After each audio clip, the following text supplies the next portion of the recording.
Եթե այն խորհրդանը Արցախի կործանման լեգիտիմացնողներ իր ամբողջ process-ներով այս խորհրդանը ավելի մեծ խնդիրների առաջ է կանգնելու, որովհետև այն հետևանքները Արցախի կործանման հիմա եկել են եւ Հայաստանի դուրը այսպես թակում են։ Տկ։ Բարի սիրելի հայրենակիցներ, օրը Կիրակի է, մեր ուզի եթերի օրն է եւ համընկել է ազգային ժողովի նոր ձևավորված այս ազգային ժողովի առաջին նիստի հետ։ Ընդդիմությունը ներկայացավ նիստին, Նիկոլ Փաշինյանի հեղինակած երթման տեքստով երթվեցին, զարմացել էի, որ չբոյկոտեցին, որովհետև վեհապար հայրապետի կաթողիկոսը ներկա չէր, առանց կաթողիկոսի նիստը բացվեց, որը իդեպ օրենքի պահանջ է, եւ գոնե ուժեղ Հայաստանը, որը որ քաղաքականություն է մտել եկեղեցուն պաշտպանելու համատեքստում, չպետք է կարծում եմ հանդուրժեր դա, էլի, ոչ թե հարցար ուր է հայոց հայրապետը, այնտեղ ես իմ ուր է, ու այդպես նիստը շարունակվում է։ Բայց ամենակարևոր բանն այն էր, որ այսօր տեղի ունեցավ ըստ էության ԲՀԿ մանդատների գնդակահարության բանը, քելեխը եւ այդ քելեխին մասնակցում էր նաեւ օպոզիցիան։ Այդ մանդատները ծանվեցին, կերան եւ նենց չի որ իշխանությունը միայնակ կերավ այդ մանդատները, այդ մանդատներից 3-ը իշխանությունը վերցրել է իրեն, մեկը հասել է ուժեղ Հայաստանին եւ մեկը հասել է Հայաստան դաշինքին։ Այսինքն օպոզիցիան իշխանության հետ միասին մասնակցելով այս process-ին, վերցնելով իր փայը, լեգիտիմացրեց ԲՀԿ-ի մանդատների ալափը, կարելի է ձևակերպել։ Սա ֆունդամենտալ հայտարարություն է, որևէ մեկը չկանգնեց այնտեղ ասի, որ մեր եւս 5 ընդդիմադիր գործընկերներ պետքա լինեին այստեղ, սակայն դուք վերցրել եք այդ մանդատները, որտեղ որ հանկարծ ասեր, Ռուբինյանը ընդդեղից ասել էր, լսեք, մենք որ վերցրել ենք, մեզ 3 հատ էր պետք, 3 հատ ենք վերցրել, բայց մի հատ է ձեզ ենք տվել։ Էս ի՞նչ եք խոսում։ Ու բնականաբար ոչ ոք բան չխոսաց։ Եվ քանի որ տեսանք, որ ըստ էության գործարքներ են տեղի ունենում, չէ՞, գործարքներ են տեղի ունենում։ Այսինքն գործարք առաջին օպոզիցիան օքեյ է, որ ԲՀԿ-ի մանդատները ծանվեցին։ Գործարք երկրորդ օպոզիցիան օքեյ է, որ առանց կաթողիկոսի նիստ գումարվի, որտեղ գնացել նստել ատեղ։ Ռուբինյանը առաջարկում է երրորդ գործարքը իր ելույթում, ասում է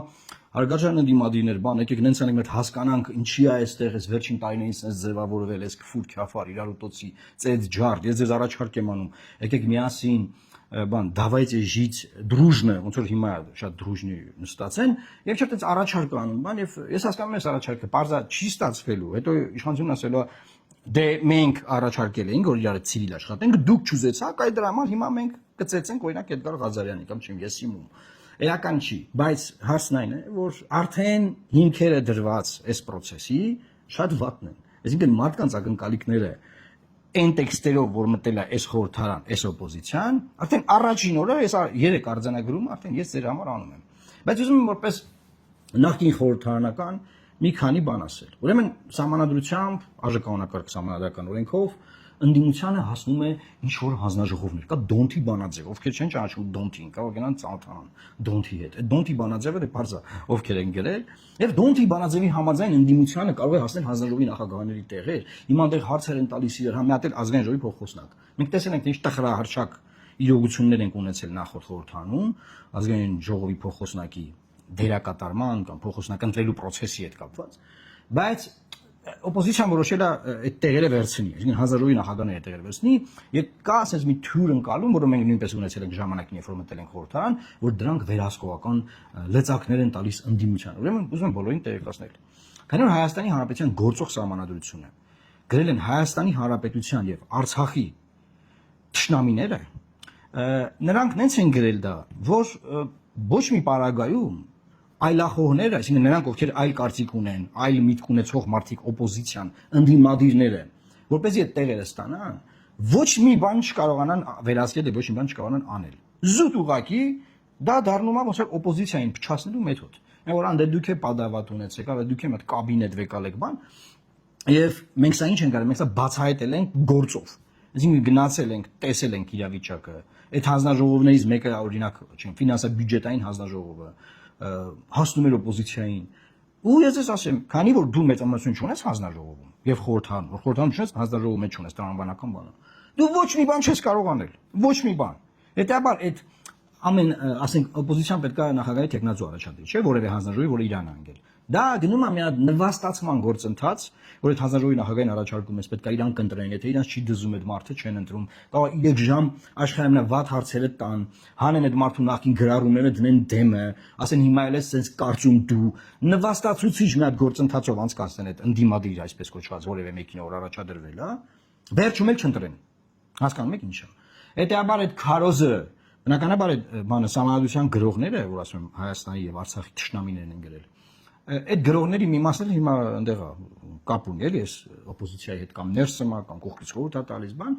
բնականաբար իրանք չեն ասել, որ ախպեր ջան, էսի մենք գրել ենք, որ սենսը լինի, որտեղ ամոթավոր ասեն։ Ասենք մենք գրել ենք սրա համար, պրոստը ինգելա Նիկոլի ձեռը, էսա պրոբլեմը։ Բայց տենց ինչ որ այո, վերահսկողական մեխանիզմներ, ես ուղղակի ուզում եմ ես փոցով կիսել օպոզիցիայի հետ, որ եթե իրանք մտածում են, որ իրանք հանձնաժողովի նախագահների տեղեր կվերցնեն եւ դա ինչ որ բան կփոխի, դա դառնալու է, եթե հանկարծ վերցրեցին եւ ընտրվեցին այդ պաշտոններում մարդիկ, դա լինելու է 4-րդ գործարք։ Ես արդեն 3 գործարք այստեղ թվարկեցի, կրկնում եմ։ Առաջինը ԲՀԿ մանդատների ԱԼԱՊ-ի գործարքն է, երկրորդը առանց կաթողիկոսի նիստին ներկա լինելու գործարքն է, երրորդը Ռուբինյանի առաջարկած գործարքն է, 4-րդը լինելու է դա։ Եվ այս իմաստով ուզում եմ ասել նաեւ, որ նույնը ԱԺ փոխոսնակի մասին է։ Երբ որ օպոզիցիան մտնում է անդիմություն, բանը խորհրդարան, անդիմությունը մտնում է խորհրդարան, ինքը հենց մտավ ինստիտուցիոնալ աշխատանքի մեջ, բայց այն դեպքում, երբ որ ինքը ասել է, որ եթե սրանք մնում են, ուրեմն թուրքերն են Հայաստանը կառավարելու, թուրքեր, այնտեղ մեկն էլ հարց է տալի Ռուբինյանին, ասում է, դու Թուրքիա որ սովորել ես, թուրք մտերիմ ունեցել ես, նա ասում է, ոչ, ասենք, արի դա ինչ հարց է ասենք։ Դա ինչ հարց է Թուրքիա որ եղել ես, թուրք մտերիմ ունեցել ես, թե ոչ։ Ինչա՞ թուրք մտերիմը։ Ինչի մասին է խոսակցությունը։ Եվ լավ դե մի փորձ չունեմ ոչինչ, բայց հարցն այն է, որ այդ փոխոսնակ, այդ հանձնաժողովի նախագահների բան, ինստիտուցիոնալ ընդդիմությունը սպանելու մասին է, ոչնչացնելու մասին է։ Եվ ինչի եմ ասում, բայց համանությունը այդպես է գրվել, այսինքն այստեղ այդ մասով որ ընդդիմությունը այդ ծուղակը ընկնում է, այդ ընդդիմության մեղքը չի, կամ ինքը չի, պետք է խորանա, իմանա, հասկանա, փորձ ունենա, այդ դրա մեջով արդեն անցած մարդիկ կան, անցել են, նրա հարցներ օրինակ Իշխան Սաղաթելյանին։ Օրինակ որ դու 3 անգամ առաջադրվեցիր ԱԺ փոխոսնակ, այդ նվաստացուցիչ process-ով անցար, այ Իշխան։ Ինչ զգացիր։ Հետո ոնց եղավ որ չէիր բարձանում վերևում նստես որպես ԱԺ փոխոսնակ։ Հետո այնքան չնստեցիր, այնքան բացակայեցիր, որ քեզ impeachment արեցին ԱԺ փոխոսնակի պաշտոնից։ Դա ինչ որ վերահսկողական լծակներ քեզ տվեց Իշխան Սաղաթելյանին հարցն է։ Ինքը ասի օրինակ դրա մասին։ Եվ էլի տենց մարդիկ կան։ Բայց չէ, ես տեսնում եմ, որ ոնց որ թե բանա, ընդդիմություն անպայման ուզում է այդ տրորած ճանապարհով գնա եւ հանգի նույն արդյունքին։ Օրինակ Քահոզաշավի ժամանակ էլ նույն տրորած ճանապարհով գնաց եւ հանգեցին նույն արդյունքին։ Իսկ նույն արդյունքով է Նիկոլ Փաշինյանն է։ Արդյունքը Նիկոլ Փաշինյանը, հասկանում եք։ Ինչ որ հիմի արվում է, արդյունքում լինելու է Նիկոլ Փաշինյան, ստեղա իրավիճակը, սա է։ Եվ այս իմաստով ուզում եմ նաեւ բոլոր այն մարդկանց, ովքեր որ խորհրդարանական ուժերի հետ չեն ընդդիմադիր նկատի ունեմ կամ նրանց մեջ չեն կամ իրանց հետ չեն եւ առանձին դաշտում հիմա նայում են ինչա կատարվում, ես բոլորիդ ուզում եմ ուղերձ հղել, կոչ անել ձեզ, որ պետք է ընդդիմադիր դաշտում, այն ընդդիմադիր դաշտում, որը կապ չունի ես խորհրդարանի հետ, ես գործարքների գնացած ձևավորվի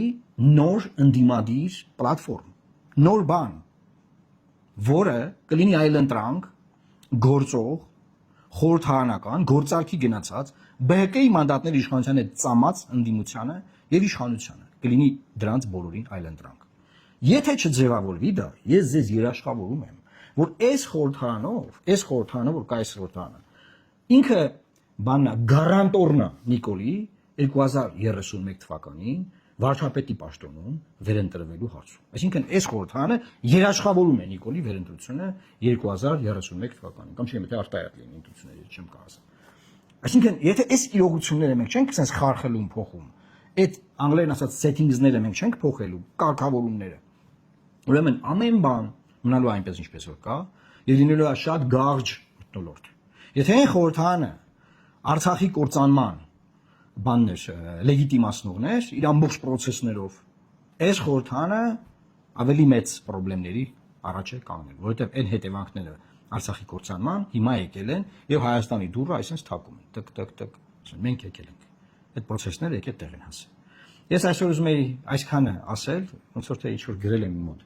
վերնագրեր այդ բոլոր թեմաներին։ Ես անդրադարձա, բոլորին կոչ եմ անում հնարավորինս տարածել այս եթերը, փորձել բազմապատկել այս էֆեկտը, որ մարդիկ տեղյակ լինեն, թե ինչ է կատարվում, եւ